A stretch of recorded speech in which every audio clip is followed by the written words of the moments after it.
এরপরে ইনশাআল্লাহ আমরা আলোচনা করব। সকলেই আমার সাথে আয়াতে কারিমা তেলাওয়াত করি। বিসমিল্লাহির রহমানির রহিম। ইয়া আইয়ুহাল্লাযীনা আমানু তাকুল্লাহা ওয়া আমিনু বিরাসূলিহি يؤتكم كفلين من رحمته ويجعل لكم نورا تمشون به ويغفر لكم والله غفور رحيم الله أكبر قرآن الكريم 57 নম্বর সূরা 27 নম্বর পারা সূরা আল হাদিদ আয়াত নম্বর 28 রব বলেন ইয়া আইয়ুহাল্লাযীনা আমানুত্তাকুল্লাহ, হে ঈমানদারগণ আমি আল্লাহকে ভয় করো, ওয়া আমিনু বিরাসূলিহি এবং আমার রসুলের প্রতি ঈমান আনো। এক, আল্লাহকে ভয় করো। 2 নম্বরে বলছে আমার রসুলের প্রতি ঈমান আনো। ঈমানদারদেরকে আল্লাহ ডেকে বলছে আল্লাহর প্রতি আল্লাহকে ভয় করো, রসুলের প্রতি ঈমান আনো। যদি এই 2টা কাজ করতে পারো, পারফেক্টলি করতে পারো, ইউতিকুম কিফলাইনি মির রাহমাতিহি, তাহলে আমি আল্লাহ সুবহানাহু ওয়া তাআলা আমার রহমত থেকে তোমাদেরকে 2টা রহমত দান করব। সুবহানাল্লাহ, 2টি রহমত দেব। কিফলাইনি মির রাহমাতিহি, আমার রহমত থেকে ডবল রহমত দিব। রহমতগুলো কি? ওয়া ইয়াজআল লাকুম নূরা, আমি আল্লাহ পাক তোমাদেরকে নূর দান করব, আলো দান করব। কোথায়? অন্তরে, চোখে, হাতে, পায়ে, সব জায়গায় আমি আল্লাহ সুবহানাহু ওয়া তাআলা তোমাদেরকে নূর দান করব, যেই নূর দিয়ে তুমি চলতে পারবা, তুমি দেখতে পারবা। আর 2 নম্বর রহমত হলো ওয়া ইয়াগফির লাকুম, জীবনে যত গুনাহ করেছো আমি আল্লাহ সমস্ত গুনাহ খাতা মাফ করে দিব। সুবহানাল্লাহ। তাইলে রহমত পর এখানে একটা মাধ্যম আমরা জানতে পারলাম, আল্লাহর প্রতি পরিপূর্ণ ঈমান এবং আল্লাহর ভয়। 2 নম্বরে হচ্ছে রসুলের প্রতি ঈমান। এই 2টা কাজ করলে আল্লাহ বলছে ডবল রহমত আমি তোমাদেরকে দান করব। এরপরে আরেকটা আয়াতে আল্লাহ বলছেন রহমত কেমনে পাওয়া যায়। বিসমিল্লাহির রহমানির রহিম। قل يا عبادي الذين أسرفوا على أنفسهم لا تقنطوا من رحمة الله إن الله يغفر الذنوب جميعا إنه هو الغفور الرحيم الله أكبر قرآن الكريم 39 নম্বর সূরা 24 নম্বর পারা সূরা আজ-জুমার আয়াত নম্বর 53। কুল, হে নবী আপনি বলুন, ইয়া ইবাদি, হে আমার বান্দা। আল্লাহ ডাকছে হে আমার বান্দা। আল্লাযিনা, যারা আসরাফু, জুলুম করেছো, পাপ করেছো, গুনাহ করেছো, আলা আনফুসিহিম, তোমাদের নিজেদের উপরে অনেক গুনাহ করছো। করার পরে শয়তান আমাদেরকে ধোঁকা দেয় মাঝে মাঝে, যে নামাজ পড়তে যাব, সারা জীবন তো নামাজ পড়লাম না, অন্যায় পাপের কাজ, গুনার কাজ একের পর এক আমরা করতেছি, এখন এই বুড়োকালে নামাজ পড়ে আর কি লাভ হবে? এরকম মাঝে মাঝে মনে হয় না? আমি যে পাপী, আমার এই পাপ হয়তো আল্লাহ মাফ করবে না। এজন্য অনেক সময় কোরআন শিক্ষার মতো মন তৈরি হয়, হওয়ার পরেও দরকার নেই, সারা জীবন অন্যায় করছি, অন্যায় করব। কিন্তু রব বলেন না, লা তাকনাতু মির রাহমাতিল্লাহ। আল্লাহু আকবার। আল্লাহ বলছে লা তাকনাতু, তোমরা নিরাশ হও না, হতাশ হও না, মির রাহমাতিল্লাহ, আমি আল্লাহর রহমত থেকে হতাশ হওয়ার দরকার নাই। গুনাহ করেছো, যদি তওবা করতে পারো তাহলে আমি আল্লাহ গুনাহ মাফ করে দিব, আর আমার রহমতের ব্যবস্থা তোমাদের জন্য আমি আল্লাহ করে দিব। সুবহানাল্লাহ। আমার রহমত দিয়েই আমি আল্লাহ তোমার জীবনের সমস্ত গুনাহ খাতাকে আমি আল্লাহ মাফ করে দিব। সুবহানাল্লাহ। যারা তওবা করতে থাকে তাদের জন্য ফেরেশতাও দোয়া করে। সুবহানাল্লাহ। আপনারা একটা জবাব দিবেন, আল্লাহর আরশ, আল্লাহর যে আরশ, আল্লাহর আরশ কয়জন ফেরেশতা ধরে রেখেছেন আপনারা কি জানেন? কয়জন ফেরেশতা ধরে রেখেছেন জানেন কি আপনারা? আচ্ছা, কোরআনুল কারীমের আয়াতে আল্লাহ বলছেন কি সুন্দর করে। এবং এই যারা আল্লাহর রহমতের আশায় তওবা করবে, ইস্তেগফার করবে, তাদের জন্য ফেরেশতারা দোয়া করতে থাকে। কোন ফেরেশতা? যেই ফেরেশতাগুলো আরশ বহন করে আছে, তারা ডাইরেক্ট আল্লাহর কুরসি, আল্লাহর সিংহাসন বহন করে আছে, তারা দোয়া করতে থাকে। সুবহানাল্লাহ, জোরে বলেন। বিসমিল্লাহির রহমানির রহিম। الذين يحملون الأرش ومن حوله يسبحون بحمد ربهم ويؤمنون به ويستغفرون للذين آمنوا ربنا وسعت كل شيء رحمة وعلما فاغفر للذين تابوا واتبعوا سبيلك وقهم عذاب الجحيم الله أكبر কোরআনুল কারীমের 40 নম্বর সূরা 24 নম্বর পারা সূরা আল মুমিন আয়াত নম্বর 7 আল্লাযিনা যারা ইয়াহমিলুনাল আরশা আল্লাহর আরশকে বহন করে 8 জন ফেরেশতা। কয়জন? 8 জন ফেরেশতা বহন করে। ওমান হাউলাহু, এই 8 জন ছাড়া চতুর্দিকে আরো ফেরেশতা আছেন, তারা কি করেন? ইউসাব্বিহুনা, তাসবিহ পড়তে থাকেন। কি তাসবিহ? সুবহানাল্লাহ ওয়ালহামদুলিল্লাহ ওয়ালা ইলাহা ইল্লাল্লাহু আল্লাহু আকবার ওয়ালা হাওলা ওয়ালা কুওয়াতা ইল্লা বিল্লাহ লা ইলাহা ইল্লাল্লাহু ওয়াহদাহু লা শারীকা লাহু লাহুল মুলক ওয়া লাহুল হামদু ওয়া হুয়া আলা কুল্লি শাইইন কাদির। যত তাসবিহ আছে পড়েন। বিহামদি রব্বিহিম, এবং রবের প্রশংসা করতে থাকেন। এরপরে বলেন ওয়ায়ুমিনুনা বিহি, যারা ঈমান এনেছেন, ঈমানদারদের জন্য। ওয়ায়াস্তাগফিরুনা, তারা ক্ষমা প্রার্থনা করতে থাকে। সুবহানাল্লাহ, ক্ষমা চাইতে থাকে। লিল্লাযিনা আমানু, ঈমানদারদের জন্য। আর বলে আল্লাহ রব্বানা, হে রব, ওয়াসি'তা কুল্লা শাইইর রাহমা, আল্লাহ আপনার রহমত তো সব জায়গায় পরিব্যাপ্ত হয়ে আছে, সব জায়গায় আছে। আল্লাহ আপনি একটা কাজ করেন, আপনার রহমত, আপনার জ্ঞান সব জায়গায় ছড়িয়ে আছে। ফাগফির লিল্লাযিনা তাবু, যারা তওবা করে আল্লাহ আপনি তাদেরকে মাফ করে দেন। সুবহানাল্লাহ, আপনার রহমতে, আপনার জ্ঞানী আর আপনার রহমতের আল্লাহ আপনি মাফ করে দেন। ওয়াত্তাবাউ সাবিলাকা, আর যারা আপনার পথ অনুসরণ করে তাদেরকে তুমি ওয়াকিহিম আযাবাল জাহিম, জাহান্নামের আযাব থেকে, শাস্তি থেকে আল্লাহ তুমি বাঁচায়া দাও। সুবহানাল্লাহ। তাইলে এখানে আরেকটা আমরা পারলাম, যারা তওবা ইস্তেগফার করবে তাদের জন্য আল্লাহ রাব্বুল আলামিন রহমত দিয়ে মাফ করে দিবেন, ক্ষমা করে দিবেন। এখন যদি ক্ষমা পেতে চান, মাফ পেতে চান, আরেকটা মাধ্যম আছে। কোরআন জানাচ্ছেন ইন্নামা তুযিরু মান ইত্তাবাআয যিকরা ওয়া খাশিয়ার রাহমানা বিল গায়ব ফাবাশশিরহু বিমাগফিরাতিন ওয়া আজরিন কারীম। আল্লাহু আকবার। সূরা ইয়াসিন 22 নম্বর পারার শেষ নম্বর পৃষ্ঠা, প্রথম নম্বর আয়াতে কারিমা 11। ইন্নামা, নিশ্চয়, তুনজিরু, নবী আপনি সতর্ক করেন, ওয়াজ করেন, নসিহত করেন, বোঝায় দেন। মান মানে যে ব্যক্তি, ইত্তাবা মানে যে মানে অনুসরণ করে, আল যিকরা মানে কোরআন, তার মানে যে কোরআন মানে অনুসরণ করে, তার কাছে আপনি ভয় দেখাবেন, ওয়াজ করবেন। মানবে কারা, শুনবে কারা? ওয়া খাশিয়ার রহমান বিল গায়ব, যারা আল্লাহকে না দেখে ভয় পায়। অফ নট সিং আল্লাহ, আল্লাহকে দেখে নাই কিন্তু অন্তরে আল্লাহর ভয় আছে না নাই? ভয় আছে না নাই? যদি থাকি, আল্লাহ বলছে ফাবাশশিরহু বিমাগফিরা, ওরা আমাকে না দেখে ভয় পেয়েছে, সুসংবাদ দিয়ে দেন, জীবনের গুনাহ খাতা আমি আল্লাহ মাফ করে দিলাম। সুবহানাল্লাহ। আর একটু জোরে বলেন সুবহানাল্লাহ। এইবার আল্লাহ পাক নিজেই বলছেন সূরা আল আরাফের 156 নম্বর আয়াতে, ও রহমতি, আমার রহমত, ওয়াসিয়াত কুল্লা শাই, সব জায়গায় আছে আমার রহমত, সব জায়গায়। বানি ইসরাইল কওমের আল্লাহর একজন বান্দা 1000 বছর ধরে ইবাদত করেছেন। বলেন তো কয় হাজার? 1000 বছর ধরে। এবং তিনি মনে মনে চাইতেন আমি এই ইবাদত দিয়েই জান্নাতে চলে যাব। একটু মনে মনে এসে, এত দিনের বেলা জিহাদ করেছেন, সালাত আদায় করেছেন, সিয়াম রেখেছেন, আর রাতের বেলা তাহাজ্জুদ পড়তেন, কম ঘুমাতেন। এই লোকটার মনে এত ইবাদত করতে করতে মনের ভিতর তৈরি হয়েছে যে আমি আমার ইবাদত দিয়ে আমি জান্নাতে চলে যাব। আল্লাহর বান্দা একদিন স্বপ্ন দেখতেছেন, কিয়ামত তৈরি হয়ে গেছে, কিয়ামত নাজিল হয়ে গেছে, হাসর তৈরি হয়েছে, নাজিল হয়েছে, হাসর কায়েম হয়ে গেছে। আল্লাহর বান্দা তার সামনে হাজির হয়েছেন।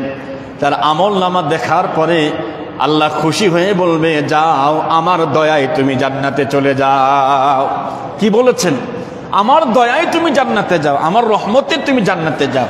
তো লোকটা মনে মনে বলছে, আমি যদি আল্লাহর দয়ায় যদি জান্নাতে যাব, তাইলে ইবাদত যে করলাম 1000 বছর, এটার কি হবে? মনের ভিতর ঢুকছে। আল্লাহ তাআলা একজন ফেরেশতাকে বলছে, শোনো, তাইলে এও আমার দয়ায় জান্নাতে যাইতে চাচ্ছে না, ইবাদত করেছে মনে মনে সেটা চাচ্ছে, ওরে ধরে একটু জাহান্নামের আশপাশ দিয়ে একটু বাতাস খাওয়াই নিয়ে আসো। জাহান্নামে ঝুঁকানোর দরকার নাই, একটু বাতাস লাগাই নিয়ে আসো। জাহান্নামের পাশ দিয়ে সামান্য একটু চক্কর দিয়ে আল্লাহর গোলামকে ঘুরিয়ে এনেছেন। আনার পরে পরিস্থিতি এমন হয়েছে, এত পরিমাণ পানির তৃষ্ণা লেগে গেছে। আর একজন ফেরেশতাকে বলছে, পানি নিয়ে যাও। তার সামনে এক ঘড়া পানি নিয়ে গেছে, বলছে, ভাই আমারে পানি দেন, আমি খুব ক্ষুধার্ত তৃষ্ণার্ত, দ্রুত পানি দেন। কয়, পানি এমনি দেওয়া যাবে না, 500 বছরের ইবাদত লাগবে, সেই ইবাদত দিলে আপনি অনলি 1 গ্লাস পানি পাবেন, বেশি পাবেন না। কয়, আছে তো, আমার 500 বছরের ইবাদত আছে তো। 500 বছরের ইবাদত দিয়ে 1 গ্লাস পানি। এখন ওনার জাহান্নামের পাশ দিয়ে ঘোরার কারণে যে পানি তৃষ্ণা লাগেছে, 1 গ্লাসের কাম বাদে নাই। 1 গ্লাস খেয়ে 500 বছর শেষ। কয়, আর 1 গ্লাস দেন। কয়, 500 বছরের ইবাদত দেন। দিছে। দেওয়ার পরে 1000 বছরের ইবাদত কয় গ্লাসে শেষ? 2 গ্লাসে শেষ। বলছে, ভাই আরো দেন, পানি আরো দেন। কয়, আরো ইবাদত দেন। কয়, ইবাদত নাই তো আর। ইবাদত নাই, এত 1000 বছর ধরে এত ইবাদত মনে মনে তোমার এত ফোটা নেই, ইবাদত দিয়ে পার পেয়ে যাবা, 2 গ্লাস পানিতে শেষ হয়ে গেল। আল্লাহু আকবার জোরে বলেন। এই জন্য আল্লাহর দয়া, আল্লাহর রহমত, আল্লাহ সুবহানাহু ওয়া তাআলা যদি না থাকে দয়া, মানুষের পক্ষে বাঁচা সম্ভব না। আল্লাহর পয়গম্বর ইউসুফ আলাইহিস সালাম এত সুন্দর চেহারা, যখন দুর্ভিক্ষ শুরু হলো মিশরের মানুষগুলো বলতো যে, আপনি একটা কাজ করেন, আপনি মাঠের মাঝখানে উঁচু জায়গায় দাঁড়াবেন, জনগণ আপনার দিকে তাকিয়ে থাকবে। ওনার এত সুন্দর চেহারা ছিল, ওনার দিকে তাকায় থাকলে মানুষ খোদার কথা ভুলে যেত। সুবহানাল্লাহ, খোদার কথা ভুলে যেত। তিনি একটা কথা জবাব দিচ্ছেন, তিনি কি? ওমা উবাররিউ নাফসি ইন্নান নাফসা লাম্মারাতুম বিসসুই ইল্লা মা রাহিমা রাব্বি ইন্না রাব্বি গফুরুর রহিম। আল্লাহু আকবার। সূরা ইউসুফের 53 নম্বর আয়াত। তিনি বলছেন, ওমা উবাররিউ নাফসি, আমি নিজেকে নির্দোষ বলতেছি না। দেখেন কি বলছে, জুলেখা যে আমারে সিলেকটায় নিয়ে গেছিল গোপন একটা জায়গায়, আমি নিজেকে পুরোপুরি নির্দোষ আমি বলতেছি না। তিনি একথা বলতেন 13 নম্বর পারার শুরুতেই, আমি নিজেকে 100% নির্দোষ বলতেছি না। ইন্নান নাফসা, নিশ্চয় প্রত্যেকটা আত্মা, লা আম্মারাতুন বিসসু, গুনার কাজের দিকে খুব করতে চায়, আর কি খুব গুনাহ করতে চায় প্রত্যেক আত্মা। ইউসুফ বলতেছে, আমার আত্মাও এর ব্যতিক্রম ছিল না। ইল্লা মা রাহিমা রাব্বি, যদি আমার আল্লাহ আমারে না ঠেকাইতো, আমার আল্লাহ যদি আমাকে দয়া না করত, নির্ঘাত আমি সেখানে অন্যায় কাজে লিপ্ত হয়ে যেতাম। আল্লাহু আকবার। নির্ঘাত, কারণ সেখানে এমন একটা পর্যায়ে আমাকে, এমন পর্যায়ে সেখানে তিনি নিয়ে গেছেন যেখানে বাঁচার কোনো রাস্তা ছিল? বাঁচার একটা রাস্তাও ছিল না। কোরআন বলছে, ওয়ারাওয়াদাতহুল্লাতী হুয়া ফী বাইতিহা আন নাফসিহি ওয়া গাল্লাকাতিল আবওয়াবা ওয়া ক্বালাত হাইতা লাক ক্বালা মাআযাল্লাহ إنه ربي أحسن مثواي إنه لا يفلح الظالمون الله أكبر তিনি বলছেন ওয়ারাওয়াদাতহুল্লাতী হুয়া ফী বাইতিহা আন নাফসিহি, আমাকে যখন ওই মহিলা কৌশল করে কায়দা করে যখন আমাকে ওই একবারে কয়েক তালার উপরে নিয়ে গেলেন, নিয়ে যাওয়ার পরে ওয়াকালাত হাইতালাক, নিয়ে যাওয়ার পরে তিনি যখন দরজা বন্ধ করেছেন, গাল্লাকাতিল আবওয়াব, সমস্ত দরজা বন্ধ করেছেন। সমস্ত দরজা বন্ধ করার পরে তিনি আমাকে বলেছেন, গায়ের কাপড় সমস্ত কাপড় খুলেছে মহিলা, সামান্য কিছু ছাড়া, খোলার পরে মহিলা বলছে ওয়াকালাত হাইতালাক, you are welcome, please come here, আমার কাছে আসো, আমি প্রস্তুত তোমার সাথে গুনাহ করার জন্য।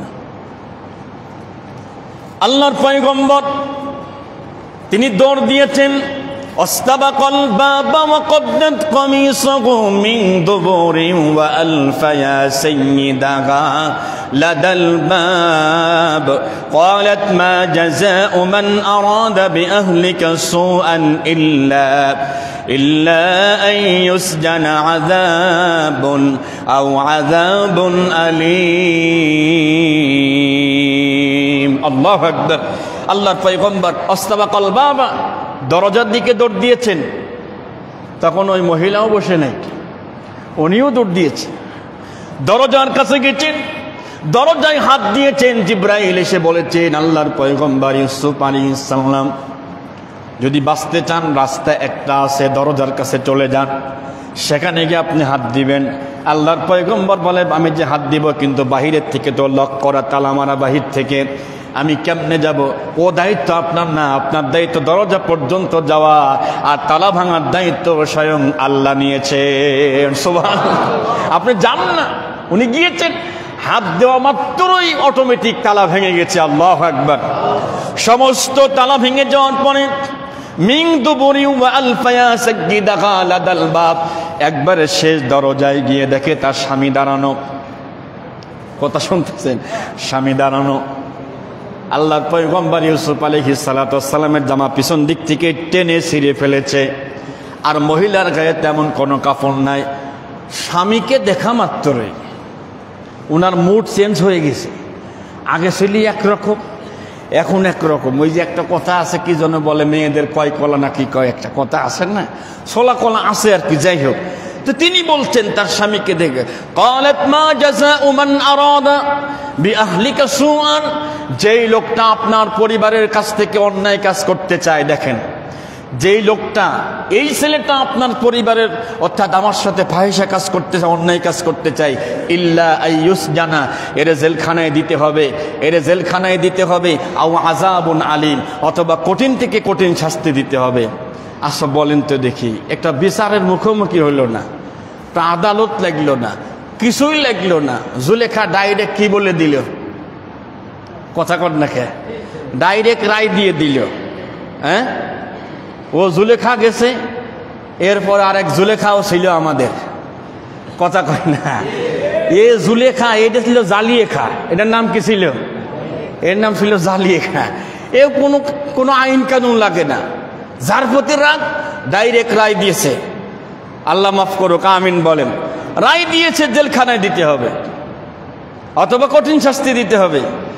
আল্লাহর পয়গম্বর ইউসুফ আলাইহিস সালাম তিনি বুঝে ফেলেছেন এখানে বাঁচার আর কোনো রাস্তা নাই, কোনো ওয়ে নাই, ধরা আমাকে খেতেই হবে, জেলখানায় যেতে হবে, কারণ এখানে মা নাই, বাবা নাই, কেউ নাই, পরিস্থিতি কন্ট্রোলের বাইরে চলে গেছে। তবে আমি যে হকের পথে আছি, সত্য পথে আছি, অন্যায় কাজ করি নাই, একটা জোরালো বক্তব্য দিয়ে তারপরে জেলখানায় যাব। অন্তত জনগণ যখন বুঝতে পারবে তখন যেন আমাকে নির্দোষ মনে করে। ডাক দিয়ে বললেন আল্লাহ, ডাক দিয়ে বললেন, ও বাদশাহ শোনো, ক্বালা হিয়া রাওয়াদাতনি আন নাফসি, আমি তারে ফসলাই নাই, আমি তারে উস্কানি দেই নাই, সে আমারে উল্টা উস্কানি দিছে। আল্লাহু আকবার বলেন। সূরা ইউসুফের 26 নম্বর আয়াত।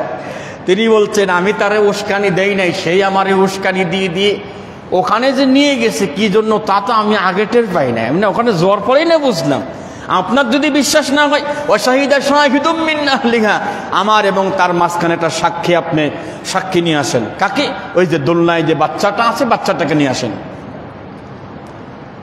দোলনার বাচ্চা এসে কথা বলা শুরু করেছেন, ইন কানাত কামিসুহু কুদ্দা মিন কুবলিন ফাসাদাকাত ওয়া হুয়া মিনাল কাযিবিন। আল্লাহু আকবার। দোলনার বাচ্চাটা যখন কথা বলা শুরু করেছে, ইন কানা কামিসুহু কুদ্দা মিন কুবলিন, ডাক দিয়ে বলছে, যদি ইউসুফ আলাইহিস সালামের জামা যদি সামনের থেকে যদি শিরা হয়, কোন দিক থেকে? সামনের দিক থেকে যদি জামার শিরা হয়, তাহলে পারে ফাসাদাকাত, আপনার স্ত্রী নির্দোষ ও সত্যবাদী, ওয়া হুয়া মিনাল কাযিবিন, আর ইউসুফ মিথ্যাবাদী। ওয়া ইন কানা কামিসুহু কুদ্দা মিন দুবুরিন ফাকাযাবাত ওয়া হুয়া মিনাস সাদিকিন, আর জামা যদি পিছন দিক থেকে ছিঁড়া হয়, ফাকাযাবাত আপনার স্ত্রী মিথ্যাবাদী, ওয়া হুয়া মিনাস সাদিকিন আল্লাহর পয়গম্বর সত্যবাদী। ফালাম্মা রাআ কামিসুহু কুদ্দা মিন দুবুরিন, বাদশা তাকিয়ে দেখে, আজিজ মিশর তাকিয়ে দেখে জামা কোন দিক ছিঁড়া, পিছনের দিক ছিঁড়া। তো তিনি তখন তার স্ত্রীকে বলছে, ইন্নাহু মিন কাইদাকুন্না, নিশ্চয়ই তুমি এখানে এবং তোমাদের মতো যারা যত মহিলা আছে তোমরা ষড়যন্ত্র করো, আর ইন্না কাইদাকুন্না আজিম, তোমাদের ষড়যন্ত্র অত্যন্ত ভয়ঙ্কর। আল্লাহু আকবার বলেন। মহিলাদের চক্রান্ত ভয়ঙ্কর, একথা কে বলেছেন? কথা আপনারা কি টের পাইছেন? হারে হারে কথা কয় না নাকি টের পাননি? হারে হারেতেই বলছেন মহিলাদের চক্রান্ত কত ভয়ঙ্কর হতে পারে। অথচ আল্লাহ বলছে ইন্না কাইদা শাইতানি কানা দাঈফা, শয়তানের চক্রান্ত অত্যন্ত দুর্বল, একথা আল্লাহ বলেছেন। তো তিনি একথা বলতে গিয়ে বলছেন, আমি নিজেকে নির্দোষ বলি না, কারণ মন আমারও ঝুঁকে গিয়েছিল, যদি আল্লাহ দয়া না করতেন, আল্লাহু আকবার, আল্লাহ যদি রহমত না করতেন, এই মহিলা যে কাপড় চোপড় খুলে ফেলেছিল, দয়া যদি আল্লাহ না করতেন, তাহলে আমারও ওখানে ইমান বিক্রি হয়ে যেত। ইউসুফ নবীর জায়গায় যদি আমাদের মতো কোনো মহিলা থাকতো, লতিফ ভাই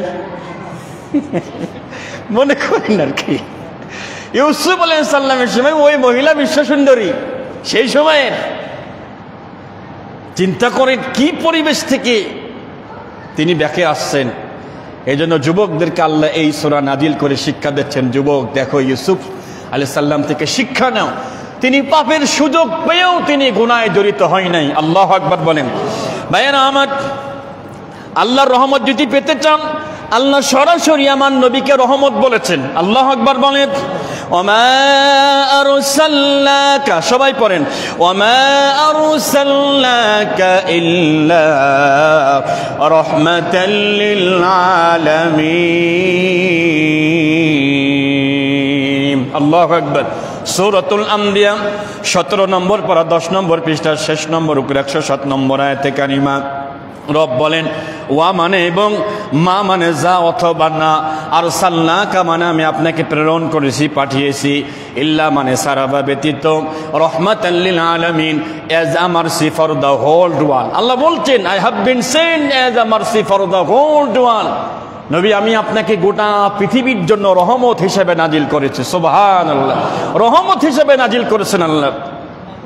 সঙ্গে সঙ্গে আবু হুরায়রা রাদিয়াল্লাহু আনহু বলেন, আন্না রাসূলুল্লাহি সাল্লাল্লাহু আলাইহি ওয়াসাল্লাম মান সাল্লা আলাইয়া ওয়াহিদাতান সাল্লাল্লাহু আলাইহি আশারা, রাওয়াহু মুসলিম। আল্লাহর নবী সাহাবী আবু হুরায়রা বলেন, আল্লাহর হাবিব বলেছেন, মান সাল্লা আলাইয়া ওয়াহিদা, যে ব্যক্তি একবার আমার প্রতি দরুদ পাঠ করবে, মাত্র একবার, সাল্লাল্লাহু আলাইহি আশারা, আল্লাহ তার প্রতি 10টা রহমত আল্লাহ নাজিল করবে। সুবহানাল্লাহ, 10টি রহমত আল্লাহ নাজিল করবেন। কিন্তু আমরা অনেকে আছি দরুদ শরীফ পড়তে চাই না। কোনো কাজ থেকে গেছেন, খুব পেরেশানি হচ্ছে, একটু দরুদ শরীফ পড়েন, আস্তাগফিরুল্লাহ ওয়া আতুবু ইলাইহি 100 বার পড়েন, দরুদ শরীফ বেশি বেশি পড়েন, আসমানের মালিক আপনার সমস্ত পেরেশানি আল্লাহ দূর করে দিবে। সুবহানাল্লাহ, যত পেরেশানি আছে আল্লাহ দূর করে দিবে, কারণ এটার মাধ্যমে আল্লাহর রহমত নাজিল হয়। বন্ধুগণ আমার, আল্লাহর রহমত কেমনে পাবেন? নবীর সাহাবী আব্দুল্লাহ ইবনে ওমর রাদিয়াল্লাহু তাআলা আনহু তিনি বলেছেন, আর রাহিমুনা ইয়ারহামুহুমুর রহমান। আল্লাহ ডাক দিয়ে বলছে পৃথিবীর মানুষজনকে নবীজির মাধ্যমে জানিয়েছে, আর রাহিমুনা, ও পৃথিবীর দয়াশীল ব্যক্তিরা। পৃথিবীর দয়াশীল ব্যক্তিরা কাদেরকে ডাক দিয়েছে? পৃথিবীর দয়াশীল ব্যক্তিরা। এটা বন্ধ করো, এই ফ্যানটা বন্ধ করো। দয়াশীল ব্যক্তিরা, ইয়ারহামুহুমুর রহমান। আল্লাহ বলছেন, সুন্দর করে জানায় দিচ্ছেন, তোমরা মানুষদেরকে দয়া করো, ও দয়াশীল ব্যক্তিরা, যাদের অর্থ সম্পদ আছে, তোমরা মানুষকে দয়া করো। ইরহামু মান ফিল আরদ, তোমরা দুনিয়াতে মানুষের দয়া করবা। ইয়ারহামুকুম মান ফিস সামা, আসমানের মালিক তোমাদের প্রতি দয়া করবে। সুবহানাল্লাহ, তোমাদেরকে রহমত করবে।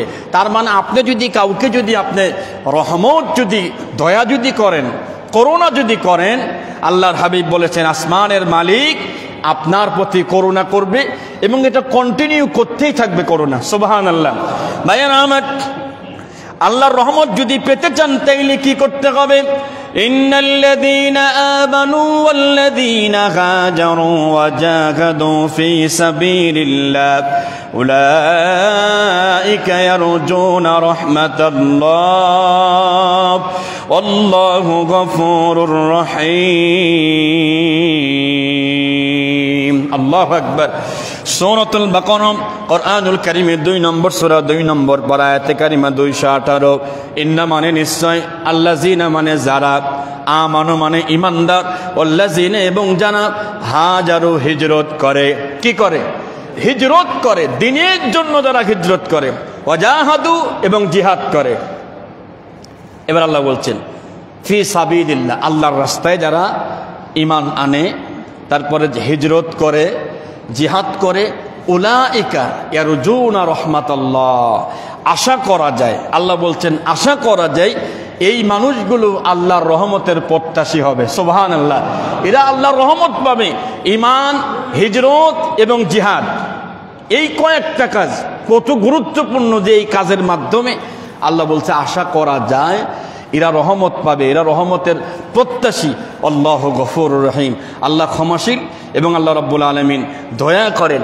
এরপরে আছে আল্লাহ রাব্বুল আলামিন দয়া করেন নামাজের মাধ্যমে, আল্লাহ দয়া করেন। সুবহানাল্লাহ, নামাজের মাধ্যমে। সূরা আশ-শুআরা 218 এবং 19 নম্বর আয়াতে আল্লাহ পাক বলেন আল্লাযী ইয়ারাকা হিনা তাকুম ওয়া তাকাল্লুবাকা ফিস সাজিদিন। আল্লাহু আকবার।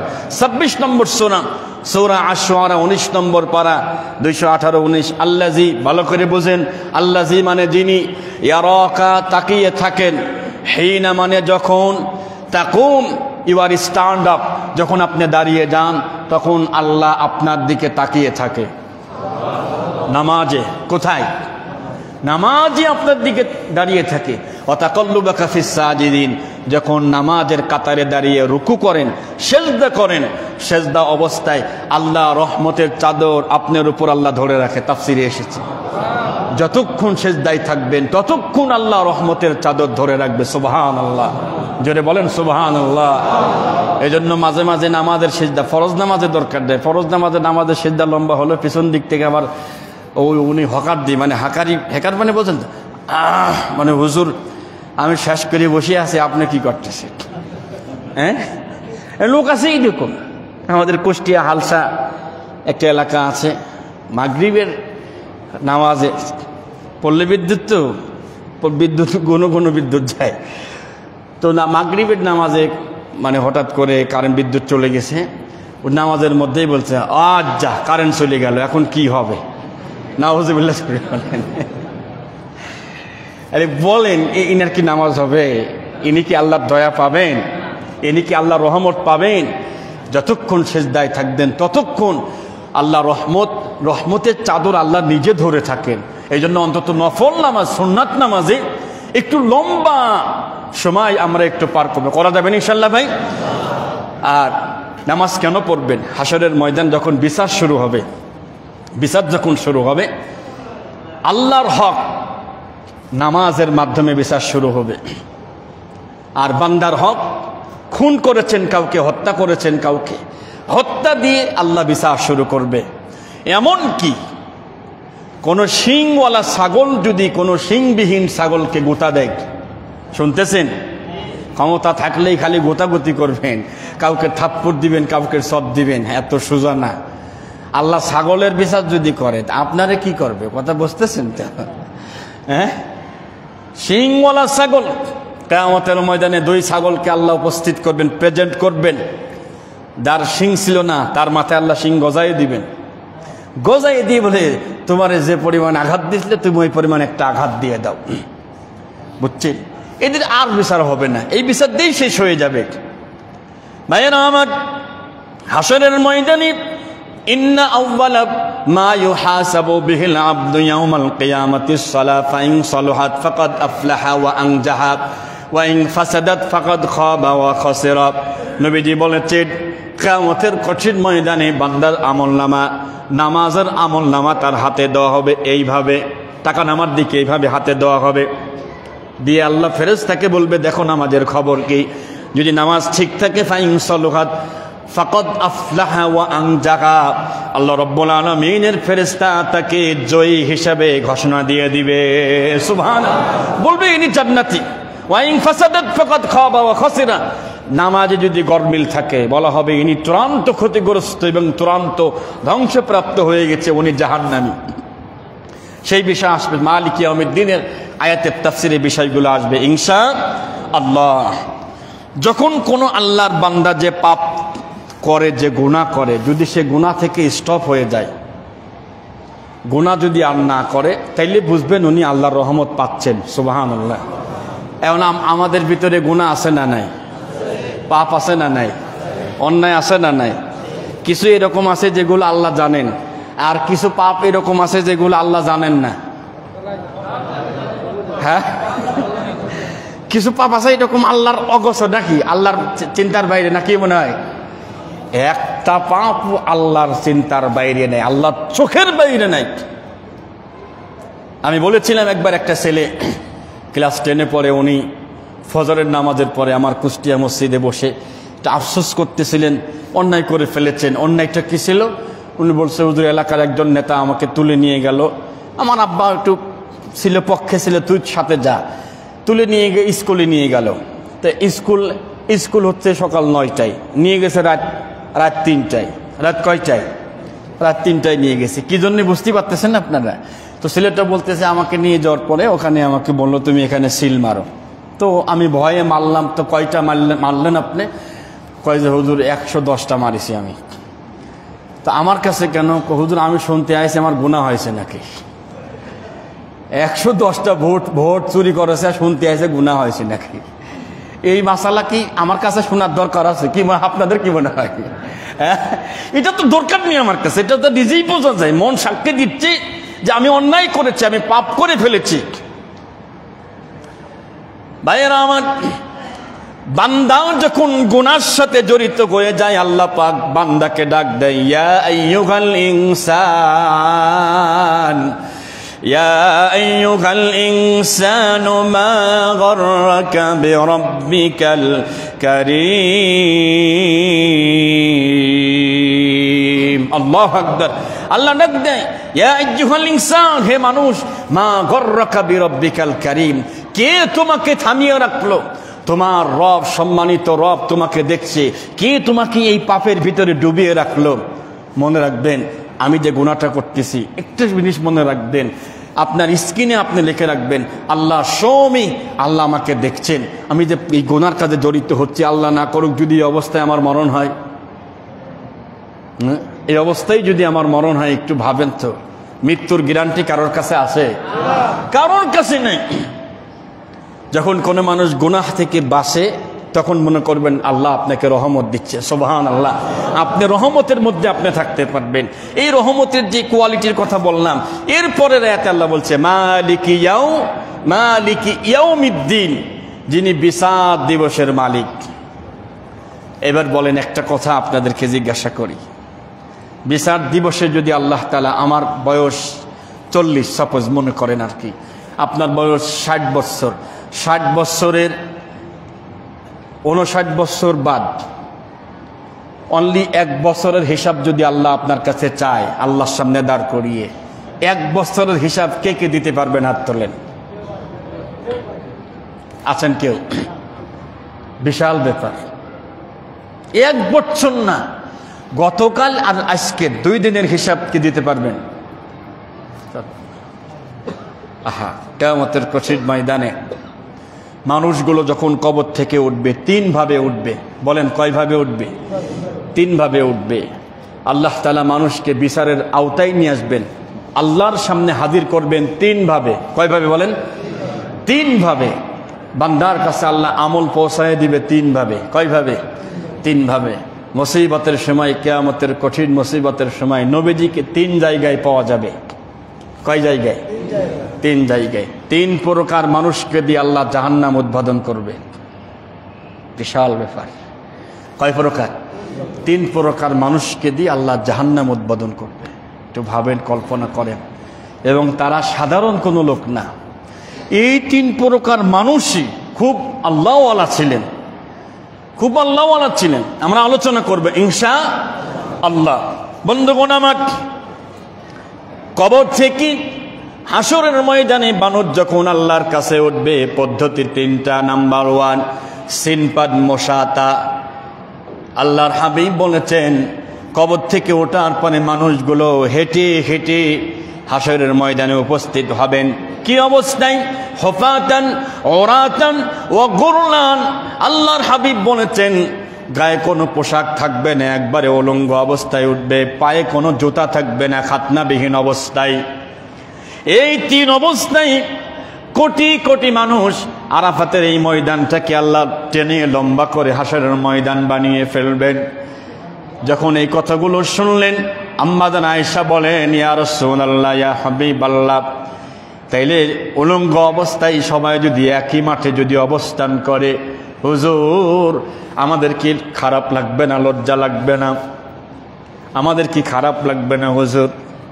আল্লাহর হাবিব বললেন, আয়েশা, পরিস্থিতি এত ভয়াবহ হবে, কেউ কারোর দিকে তাকানোর কোনো টাইম থাকবে না। কেউ কারোর দিকে তাকানোর টাইম থাকবে না, কেউ কাউকে না। 2007 সালে বাংলাদেশে একটা সিডর হয়েছিল, মনে আছে আপনাদের? তখনকার একটা ঘটনা। আমাদের কুমারখালীর এক লোক চাকরি করত তখন খুলনাতে। তিনি এসে ঘটনাটা বললেন যে এত পরিমাণ পানি উঠেছে, স্বামী স্ত্রী, এক ছেলে আর এক মেয়ে। এই যখন এই সিডর শুরু হলো, সিডর শুরু হওয়ার পরে এত পরিমাণ পানি উঠেছে, তার দোতলা বাড়ির উপরে পানি উঠে গেছে। পানি ওঠার পরে তার স্ত্রী হাত ধরা ছিল, আর দুই ছেলে মেয়ে কাঁধ ধরেছিল, বাবার কাঁধ ধরেছিল। কিছুক্ষণ পরে পরিস্থিতি এমন হলো, তিনি নিজে বর্ণনা করতেছেন, পরিস্থিতি এমন হলো, একটা এমন আসলো, স্রোত আসলো, স্রোতের কারণে আমার স্ত্রী হাত থেকে ছুটে চলে গেল, আমি ঠেকাতে পারলাম না। পানি এত পরিমাণ, আমি সাঁতরাচ্ছি, কিন্তু দুইটা বাচ্চা কাঁধ ধরে থাকার কারণে আমি সাঁতরাতে পারতেছিলাম না। আমার বড্ড কষ্ট হচ্ছিল। এমত অবস্থায় আমার ছেলে, আমার মেয়ে ছিল এক সাইডে, ছেলে ছিল আর এক সাইডে। আমি নিজে ভর সহ্য করতে না পেরে আমার ছেলেকে ধাক্কা দিয়ে আমি ফেলে দিলাম। লোকটা বলতেছেন, আমি আমার ছেলেকে ফেলে দিয়েছি। ফেলে দেওয়ার পরে আমার মেয়ে আমাকে জাপটে ধরে বলছে, আব্বা যান, আপনি দয়া করে আমারে ছেড়ে দিয়েন না, আমি বড্ড কষ্ট পাবো, আমার ছেড়ে দেওয়ার দরকার নাই। লোকটি শেষ পর্যন্ত সহ্য করতে না পেরে তার মেয়েটাকেও ধাক্কা দিয়ে ফেলে দিলেন। তিনি জ্ঞানহারা হয়েছেন, নদীর কিনারায় গিয়ে উঠেছেন। পানির কিনারায় গিয়ে উঠে যাওয়ার কয়েকদিন পরে জ্ঞান ফিরেছেন, এখানে হাসপাতালে আছেন, কিছুই মনে নাই। বেশ কিছুদিন পরে সব কথা মনে পড়েছে। একটা ওয়াজ মাহফিলে গিয়ে একজন আলিম এই কিয়ামতের আলোচনা করতে যাচ্ছিলেন যে কিয়ামতে কেউ কারণ না, কেউ কাউকে দেখবে না, দেখার কোনো সুযোগ নাই। লোকটা তখন দাঁড়িয়ে বলছে, হুজুর অন্তত এই ওয়াজের সাবজেক্টটা বাদ দিয়ে আপনি অন্য ওয়াজে যান, কারণ তার বাস্তব প্রমাণ আমি নিজে। আমার স্ত্রীকে ছেড়ে দিয়েছি ইচ্ছা করে, আমার ছেলেকে জোর করে ধাক্কা দিয়ে ফেলে দিয়েছি। আমার মেয়ে কত আদরের মেয়ে, কত মহব্বতের মেয়ে, কি ভালোবাসে তারে বড় করেছি, মানুষ করেছি। সেই মেয়েটা আমাকে কতবার রিকোয়েস্ট করেছে, আব্বা আপনি আমারে ধাক্কা দিয়ে ফেলে দিয়ে না, আমি মারা যাব। আমি নিজে বাঁচার জন্য আমার কলিজার টুকরা রক্তকে আমি ছেড়ে দিয়েছি। তাইলে কিয়ামতের কঠিন পরিস্থিতি কেমন হতে পারে একটু চিন্তা ভাবনা করেন।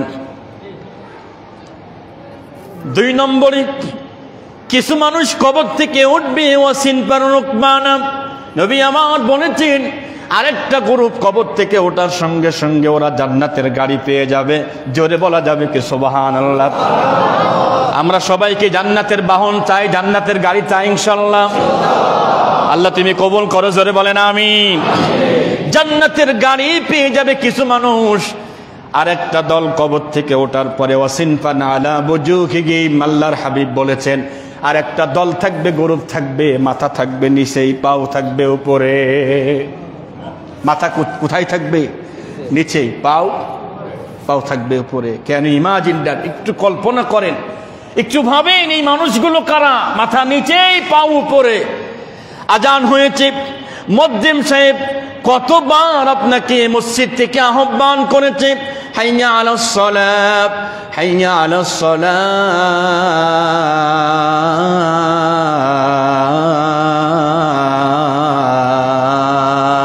কতবার দিনে 5 বার আপনাকে আহ্বান করা হলো মাথা নিচু করার জন্য। মাথা নিচু করো রবের দরবারে এসে, মাথা নিচু করেন নাই, মাথা উঁচু করে উল্টা পাল্টা চলাফেরা করেছেন, ঠিক না বেঠিক? রবের দেওয়া ক্ষমতা পেয়ে মানুষের প্রতি জুলুম চালিয়েছেন, ঠিক না বেঠিক? এই যে জুলুম, অত্যাচার, নির্যাতন চালালেন, চলার কথা একভাবে চলেছেন, তার উল্টা ভাবে আল্লাহ কিয়ামতে উল্টা করে তুলবেন কোন জায়গায়? রব বলেন ثم ننجي الذين اتقوا ونذر الظالمين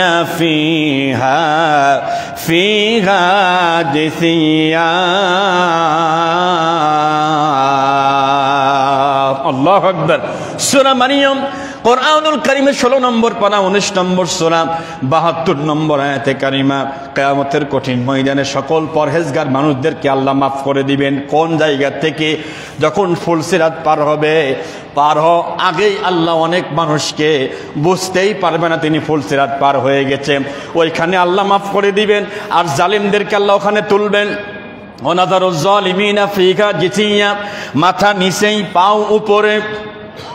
তাইলে পরিস্থিতি কেমন হতে পারে একটু চিন্তা ভাবনা একটু করেন। কিভাবে সেখানে পরিবেশ তৈরি হতে পারে, সেখানে কেমন ভাবে চিন্তা করেন। তাদেরকে জাহান্নামের তলদেশে ফেলে দেওয়া হবে।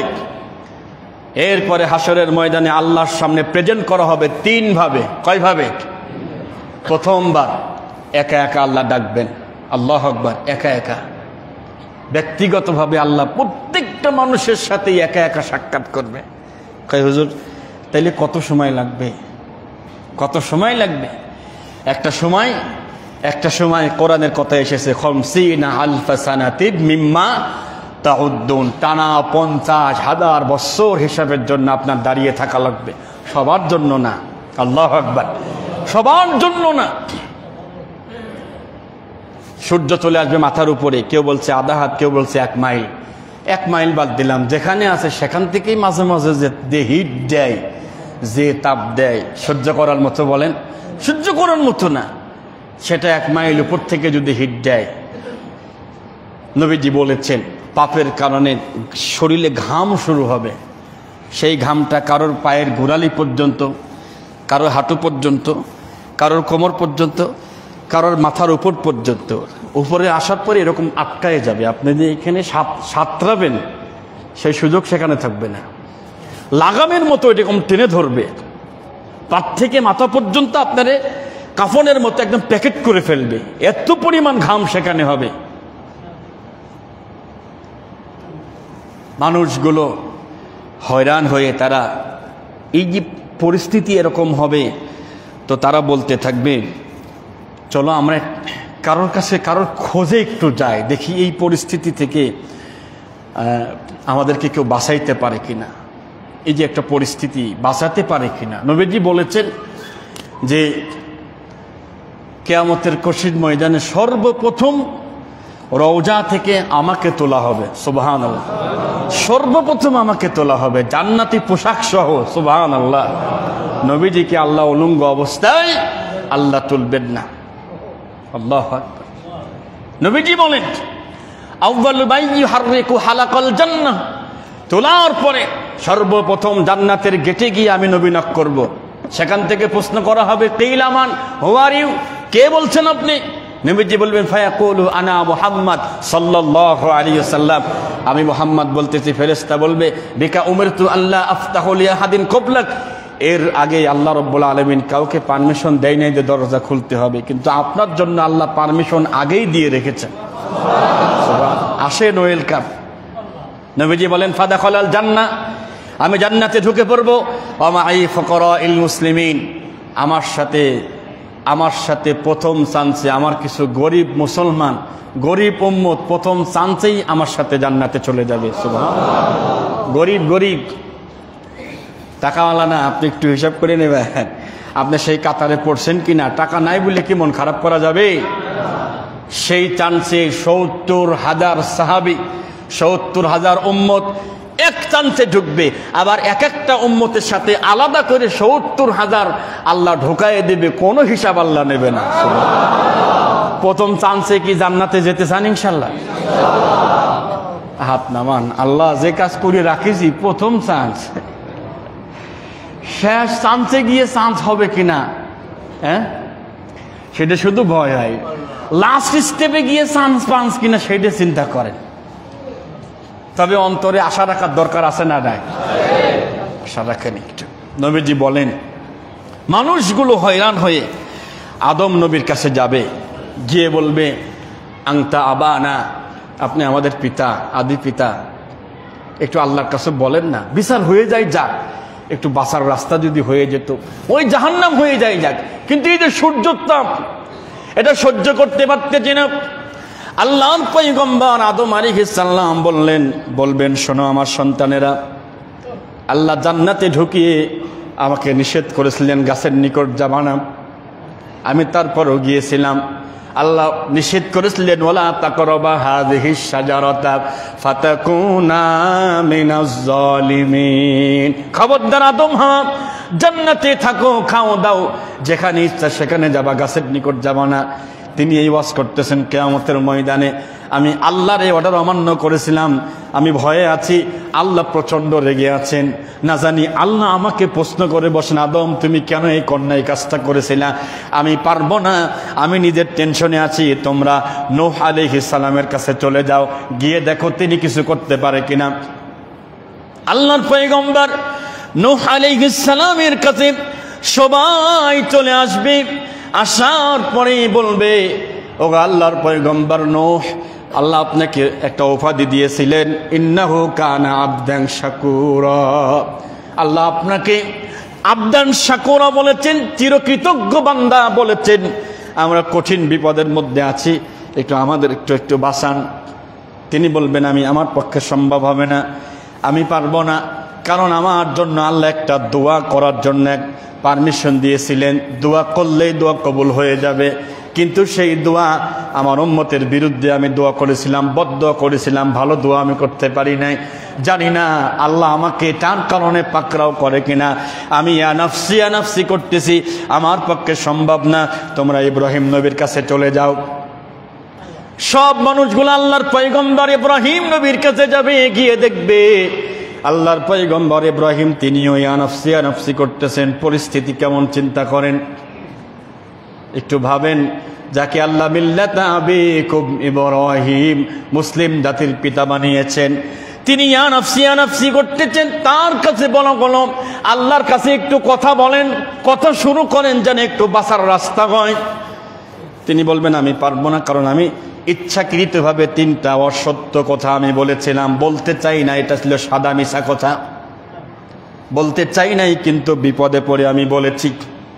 1 নম্বর সাদা মিশা কথা ছিল এইটা, জনগণ যখন বলছিল চলো আমরা মেলায় যাই, আনন্দ ফুর্তি করব, সেখানে গিয়ে তিনি বলেছিলেন ফাকালা ইন্নী সাকিম, নিশ্চয় আমি অসুস্থ, আমি যাইতে পারবো না। উনি আসলে অসুস্থ ছিলেন মনের দিক থেকে, কোন দিক থেকে, এটা কথা সত্যই, ঠিক না? এরপরে আমি যে মূর্তি ভাঙছিলাম, ওরা যখন আমার জিজ্ঞাসা করলো ইব্রাহিম মূর্তি কে ভাঙছে, আমি বলছিলাম ক্বালা কাবীরুহুম হাদা ক্বালা বাল ফাআলা কাবীরুহুম হাদা ফাসআলুহুম, এই যে বড়টা তার কাছে জিজ্ঞাসা করো, আমারে জিগাও কেন, ভাঙছিলাম তো আমি। এই যে সাদা মিশা কথা আমি বলে ফেলছিলাম। আর একটা মিশরে সফর করার সময় আমার স্ত্রী এবং আমি ফেরাউনের দরবারে আটকায় গেছিলাম। আমার স্ত্রীকে ওরা জিজ্ঞাসা করলো মান আংতি, মান হিয়া, সে কে? আমি বলেছিলাম হিয়া উখতি, সে আমার বোন। আসলে তো স্ত্রী লাগে, সে বোন। এই যে মিশা কথা কইছি, সাদা মিশা, না জানি আল্লাহ যদি ধরে বসে, বাসার রাস্তা আমার নেই, আমি পারবো না। তোমরা যাও মুসা নবীর কাছে। মুসা আলাইহিস সালাতু ওয়াস সালাম তিনিও পেরেশানিতে থাকবেন, বলবেন আমার কাছে এসে লাভ নাই, বিনা কারণে একজনকে ঘুষি দিয়ে মেরে ফেলেছিলাম। ফাকাদাহু মুসা ফাকাদা আলাই, আঘাত করেছিলাম, তিনি মারা যাবেন, আমি তো বুঝতে পারি নাই। রব যদি আমারে ধরেন, বাঁচার কোনো রাস্তা নাই, তোমরা ঈসা নবীর কাছে যাও। ঈসা আলাইহিস সালাম বলবেন আমিও পারবো না, তবে আমি একটা তোমাদেরকে সাজেশন দিতে পারি। আজকের এই দিনে যিনি কথা বলতে পারবেন মুহাম্মাদুর রাসূলুল্লাহ সাল্লাল্লাহু আলাইহি সাল্লাম, উনি কথা বলতে পারবেন। রব বলেন উম্মতগুলো আমার কাছে আসার পরে মাকামে মাহমুদে আরশের নিচেই সম্মানিত একটা স্থান, আমি সিজদায় পড়ে যাব, এত পরিমাণ কান্নাকাটি করব, এত আল্লাহর প্রশংসা করব। আল্লাহ পাক বলবে ইরফা রাসাক, মুহাম্মদ তুমি মাথা তোলো, মাথা তুলে আজকে তুমি যা চাইবা ইশফাআতু শাফা, যার জন্য সুপারিশ করবা যাও, আমি তোমার সুপারিশকে গ্রহণ করব। সুবহানাল্লাহ। তিনি সর্বপ্রথম আমাদের উম্মতের কথা বলবেন। আল্লাহু আকবার। আমাদের কথা বলবেন সর্বপ্রথম, কোন নবীর কোন উম্মতের কথা বলবেন না। বলবে আল্লাহ আমার উম্মতের একটু আল্লাহ ব্যবস্থা করেন। সুবহানাল্লাহ জোরে বলেন। আর সেই উম্মত, হ্যাঁ, আমরা যে তার আদরের উম্মত, উম্মতের করলাম কি, কিছুই আমরা করতে পারিনি। ভাইরা আমার, আল্লাহ ডাক দিবে, একজন করে ডাক দিবে। ওয়া কুল্লুহুম আতিহি ইয়াউমাল কিয়ামাতি ফারদা। আল্লাহু আকবার। কুরআনুল কারীমের 19 নম্বর সূরা 16 নম্বর পারা সূরা মারিয়াম আয়াত নম্বর 95, ওয়া কুল্লুহুম আতিহি ইয়াউমাল কিয়ামাতি ফারদা। প্রথম পর্যায়ে প্রত্যেকটা মানুষকে আল্লাহ একা একা ডাকবে, একজন করে আল্লাহ ডাক দিবে।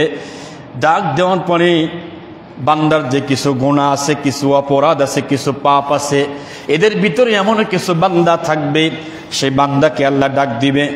ডাক দিয়ে বলবে ইকরা কিতাবাকা কাফা বিনাফসিকাল ইয়াউমা আলাইকা হাসিবা। সূরা বনী ইসরাঈল 15 নম্বর পারা 2 নম্বর পৃষ্ঠা 2 নম্বর আয়াতে কারিমার